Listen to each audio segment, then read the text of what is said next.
our tested friends during our liberation war. They supported us. Sheikh Hasina London থেকে 12 সেকেন্ডের video viral.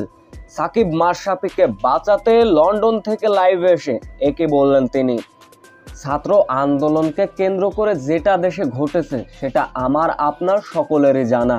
ছাত্ররা অবশ্য বিজয় মিছিল বের করলেও অন্যদিকে দেশ ছেড়েছেন, পদত্যাগ করেছেন বাংলাদেশের সাবেক প্রধানমন্ত্রী শেখ হাসিনা। কিন্তু ক্রিকেট জগতের দুই জনপ্রিয় মুখ সাকিব আল হাসান এবং মাশরাফি বিন মুর্তজা। সাকিব এই মুহূর্তে লন্ডনে আছেন, দেশে ফিরবেন কিনা, ক্রিকেট খেলবেন কিনা তা নিয়েও আছে সংশয়। অন্যদিকে মাশরাফি বিন মুর্তজা কোথায় আছেন তা এখনো স্পষ্টভাবে জানা যায়নি।